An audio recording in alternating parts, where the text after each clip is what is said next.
आज विरोधात मुश्रीफ साहेबांच्यावर टीका करीत आहेत त्यांना हे प्रत्युत्तर आहे। त्यांचं निष्क्रियपणा या माध्यमातून दिसून येतो। विरोधक हा तसा मला वाटतंय का सक्षम नसणार, त्यामुळे मुश्रीफ साहेबाचा या मतदारसंघामध्ये विजय निश्चित आहे। 5-6 वाजल्यापासून लोकांना भेटणे, एखादा सरपंच जरी असला तरी 6 वाजता 5:30 वाजता मला कोणाला टीका करायची नाही, परंतु भेटत नाही। लोकप्रतिनिधीचं हे काम असतं की शासकीय योजना लोकांच्यापर्यंत पोहोचवणं, त्या सर्वसामान्यपर्यंत योजना गेल्या पाहिजेत, हे लोकप्रतिनिधीचं काम असतं। आणि मग विरोधक म्हणतात की हे शासनच देतं, परंतु शासनाचा प्रतिनिधी म्हणून लोकांच्यापर्यंत पोहोचवणं हे लोकप्रतिनिधीचं काम असतं। आणि ते मुश्रीफ साहेबांनी आवर्जून स्वतः लक्ष घालून हे बांधकाम कामगार असू दे, संजय गांधी श्रावणबाळ असू देत, एखाद्याचं ऑपरेशन असू देत, जी मुश्रीफ साहेबांच्याकडे खाती आली तिचं अतिशय त्या गोष्टीचा लोकांना कसा उपयोग होईल हे मुश्रीफ साहेबांनी सातत्याने बघितलं। आमचे साहेब म्हणजे दैवत आमचा, आणि ह्या दैवताला आम्ही पुन्हा एकदा कसं निवडून आणू, म्हणजे आणि हायेस्ट मताने प्रत्येक गावातनं आम्ही प्रत्येक गावचे प्रतिनिधी म्हणून या राष्ट्रवादीचे सगळे कार्यकर्ते की हायेस्ट मतानं प्रत्येक गावातनं कसं निवडून आणायचं म्हणजे निवडून आणणार आहोत। राष्ट्रवादी काँग्रेस गिजवणे मंत्री मुश्रीफ आणि गिजवणे ग्रामपंचायत यांच्या आयोजनातून आज गिजवणे येथे भांडी संचाचे थंब कॅम्प आयोजित करण्यात आले होते, ज्यात पंचक्रोशीतील हजारो नागरिकांनी आज याचा लाभ घेण्यासाठी गर्दी केली होती। अतिशय शिस्तबद्ध व नेटके नियोजन गिजवणे ग्रामपंचायत व राष्ट्रवादीच्या कार्यकर्त्यांनी केले होते। नागरिकांनी यावेळी मंत्री मुश्रीफ व त्यांच्या कार्याचे आभार मानले। याच अनुषंगाने आम्ही काही कार्यकर्त्यांशी संवाद साधला व अधिक माहिती जाणून घेतली आजच्या या कॅम्पबद्दल।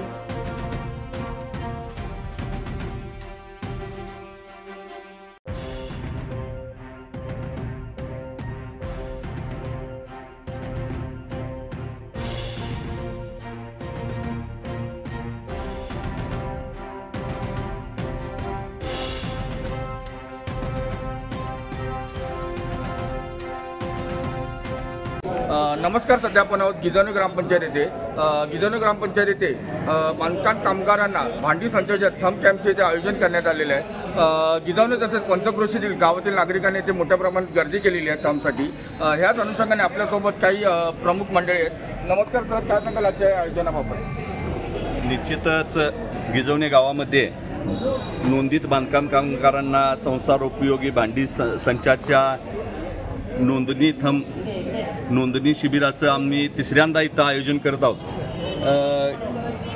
हे शिबिर आयोजित करत असताना आमचे नेते, महाराष्ट्र राज्याचे मंत्री आदरणीय मुश्रीफ साहेब, वैद्यकीय शिक्षण आणि विशेष सहाय्य मंत्री मुश्रीफ साहेब आणि जिल्हा परिषदेचे आमचे माजी उपाध्यक्ष आमचे नेते आदरणीय सतीशदादा पाटील यांच्या सहकार्यानं आम्ही यशस्वीपणानं तिसरा कॅम्प इथं आयोजित करत आहोत। हा कॅम्प आत्ताचा कॅम्प साधारणतः 1100 ते 1200 लोकांची नोंदणी या कॅम्पमध्ये होईल। या आधीच्या दोन्ही कॅम्पची जर नोंदणी बघितली तर ती जवळपास पहिला कॅम्प 1200 लोकांचा, दुसरा कॅम्प जवळजवळ 1500 लोकांना या कॅम्पच्या माध्यमातून आम्ही नोंदणी केली होती। आणि पहिल्या दोन्ही कॅम्पच्या जे नोंदीत झाले त्यांना वितरणही आम्ही अतिशय सुरळीतपणाने केलेलं आहे। आणि आज आमच्या कडगाव गिजवणे जिल्हा परिषद मतदारसंघामध्ये गिजवणे, करंबळी आणि कडगाव लोकांची सोय व्हावी यासाठी आदरणीय मुश्रीफ साहेबांच्या माध्यमातून तिन्ही ठिकाणी या कॅम्पचं आयोजन करण्यात आलेलं आहे, जेणेकरून लोकांची गर्दी होऊ नये, लोकांची सोय व्हावी या उद्देशानं 3 ठिकाणी कॅम्प घेण्यात आलेला आहे। मला खऱ्या अर्थानं मुश्रीफ साहेबांनी हे जे गोरगरिबांच्यासाठी काम चालू केलेलं आहे निश्चितपणानं त्याचं कौतुक आहे। सर्वसामान्य माणसाला हे काम रुचणार आहे आणि याचा आशीर्वाद निश्चितपणानं येत्या निवडणुकीमध्ये मुश्रीफ साहेबांना मताच्या रूपानं हे नागरिक देतील। अतिशय विरोध आणि ही तीव्रता जर बघितली म्हणजे एका फक्त आमच्या गिजवण्याच्या कॅम्पमध्ये 3-3.5 हजार लोक नोंदित झाले। जे लोक आज विरोधात मुश्रीफ साहेबांच्यावर टीका करीत आहेत त्यांना हे प्रत्युत्तर आहे। त्यांचं निष्क्रियपणा या माध्यमातून दिसून येतो। जे लोक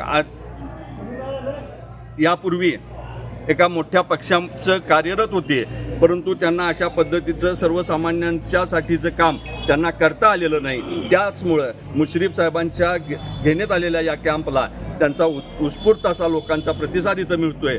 यावरून ही येणाऱ्या विधानसभा निवडणुकीत मुश्रीफ साहेबांच्या विजयाची खात्री निश्चितपणानं आम्हा सगळ्या कार्यकर्त्यांना आहे आणि भविष्यातही मुश्रीफ साहेब अशाच पद्धतीनं काम अहोरात्र गोरगरिबांसाठी करतील। या विविध योजना मुश्रीफ साहेबांच्या माध्यमातून सतीशदादांच्या सहकार्याने तळागाळापर्यंत पोहोचवण्यासाठी आमचा कडगाव गिजवणी जिल्हा परिषद मतदारसंघातील राष्ट्रवादी काँग्रेस पक्षाचा कार्यकर्ता हा निश्चितपणानं भविष्यातही कटिबद्ध असेल। भविष्यात मुश्रीफ साहेबांच्या येणाऱ्या निवडणुकीमध्ये मुश्रीफ साहेबांना आशीर्वाद देऊन पुन्हा एकदा मुश्रीफ साहेबांना, सतीशदादांना आणि पर्यायानं राष्ट्रवादी काँग्रेस पक्षाला आपली सेवा करण्याची संधी द्यावी ही कळकळीची विनंती करतो। एका बाजूला मुश्रीफ साहेबांचं कार्य आणि एका बाजूला विरोधकांची टीका, काय म्हणणं ह्याच्यावर तुमचं? आज जे विरोधक टीका करतात, प्रत्यक्ष आदरणीय मुश्रीफ साहेब जे तळागाळापर्यंत जे लोकांच्यापर्यंत कामं करतात, खरोखर ते बांधकाम कामगाराचं काम असेल किंवा संजय गांधी निराधारचं पेन्शन असेल किंवा अनेक विधवा परित्या यांना पेन्शनाच्या योजना असतील, त्या तळागाळापर्यंत पोचवून लोकांच्यापर्यंत पोचवून त्या योजना पूर्ण त्यांच्या घरापर्यंत पोचवलेल्या आहेत। आता मला फक्त एवढं म्हणायचं आहे की विरोधक हा बी या प्रतिनिधी असतो, परंतु विरोधक जरी 1 रुपयाचं मुश्रीफ साहेब काम केलं तर तो 4 नेचं काम प्रत्येक गावात करून दाखवलं पाहिजे, परंतु त्या दृष्टीने कोणतंही काम झालेलं नाही, कुठला एक रस्ता मंजूर झालेला नाही। काही काळ त्यांनी दुसऱ्या पक्षात असतानाही ती सत्ता होती, त्यावेळी तेव्हाही निधी आणली नाही। त्यामुळे विरोधक हा तसं मला वाटतं का सक्षम नसणार, त्यामुळे मुश्रीफ साहेबाचा ह्या मतदारसंघामध्ये विजय निश्चित आहे, एवढं मी सांगू इच्छितो। संघात मुश्रीफ साहेबांचं काम आणि दुसरीकडे विरोधकांकडून होणारी टीका, ह्यावर तुमचं काय मत आहे? काम करणे हा लोकप्रतिनिधीचा प्रथम हक्क असतो। मुश्रीफ साहेबांनी लोकप्रतिनिधी म्हणून जे काम केले आहे ते महाराष्ट्रभर नव्हे देशापर्यंत पोहोचलेले मुश्रीफ साहेबांचं काम आहे। सकाळी 5:30-6 वाजल्यापासून लोकांना भेटणे, एखादा सरपंच जरी असला तरी 6 वाजता फोन 5:30 वाजता, मला कोणाला टीका करायची नाही, परंतु भेटत नाही। लोकप्रतिनिधीचं हे काम असतं की शासकीय योजना लोकांच्यापर्यंत पोहोचवणं, त्या सर्वसामान्यपर्यंत योजना गेल्या पाहिजेत, हे लोकप्रतिनिधीचं काम असतं। आणि मग विरोधक म्हणतात की हे शासनच देतं, परंतु शासनाचा प्रतिनिधी म्हणून लोकांच्यापर्यंत पोहोचवणं हे लोकप्रतिनिधीचं काम असतं। आणि ते मुश्रीफ साहेबांनी आवर्जून स्वतः लक्ष घालून हे बांधकाम कामगार असू दे, संजय गांधी श्रावणबाळ असू देत, एखाद्याचं ऑपरेशन असू देत, जी मुश्रीफ साहेबांच्याकडे खाती आली तिचं अतिशय त्या गोष्टीचा लोकांना कसा उपयोग होईल हे मुश्रीफ साहेबांनी सातत्याने बघितलं। ह्या महाराष्ट्रामध्ये त्यांचं श्रावणबाळ म्हणून उल्लेख केला जातो। जवळजवळ मुश्रीफ साहेबांनी 200वरून 600 पेन्शन झाली, आता ही 1500 रुपये मिळते। ह्याच्यात प्रामुख्याने वाटा मुश्रीफ साहेबांचा आहे।